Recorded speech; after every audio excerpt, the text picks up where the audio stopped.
Brothers and sisters, we are in the middle of curfew in Victoria. We don't have to look for extra challenges in our lives because the current time creates for us a lot of difficulties and problems already. We find ourselves in a situation we have never been before.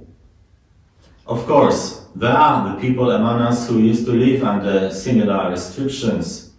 For example, on the 13th of December 1981, the martial law was introduced in my native country, Poland. The socialist government of that time restricted normal life.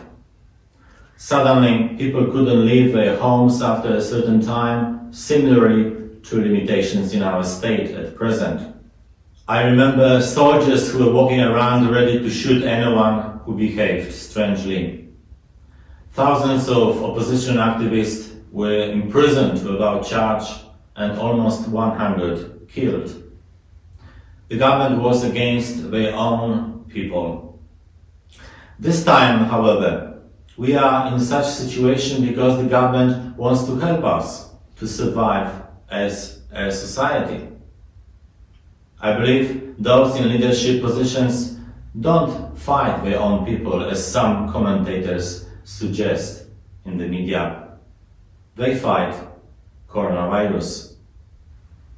I know that many of us feel frustrated and think that this is a conflict between the government and Melburnians.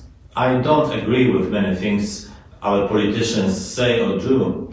However, in this case, I believe they have good intentions and simply want to protect us from getting sick. Most of all, they hope to protect our vulnerable and elderly citizens. No matter how we look at the present situation and whether we like it or not, we need to admit that we are in the middle of a crisis.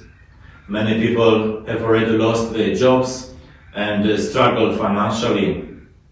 Others suffer from anxiety and mental illnesses. I think it is crucial to turn to the Lord and ask Him to give us strength and courage to face days ahead. We need to be the people of hope and share enthusiasm with our family members and friends.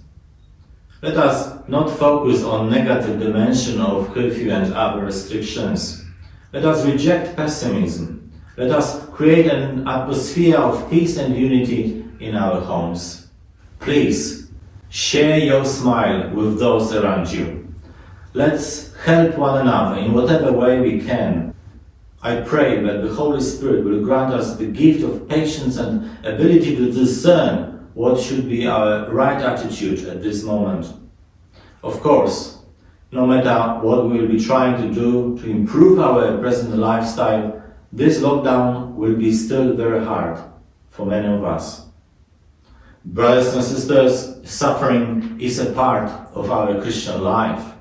In today's Gospel, Jesus says, "If anyone wants to be a follower of mine, he must renounce himself and take up his cross and follow me." Of course, we are not asked to seek pain, but we need to accept that it is a part of our lives. What we can do, however, is to embrace our crosses with love. Love makes our sacrifices easy. We see it in Jesus' life. During his prayer at Gethsemane, he accepted his Father's will with love and obedience and was able to make a bold decision to suffer and die on the cross for our salvation. Today, God doesn't ask us to die on the cross.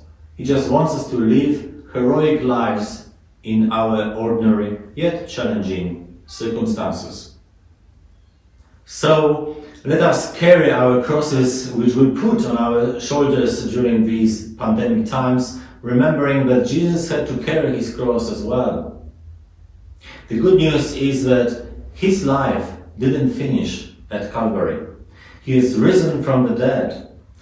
Similarly, sooner or later, we will be winners in this battle against COVID-19. We will resurrect from different kinds of ashes to a new life.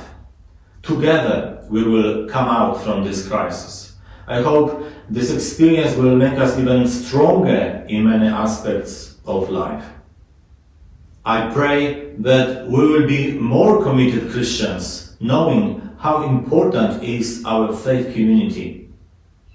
I know that many people have already started to comprehend how essential to their spiritual life is a physical participation in the sacraments of the Church.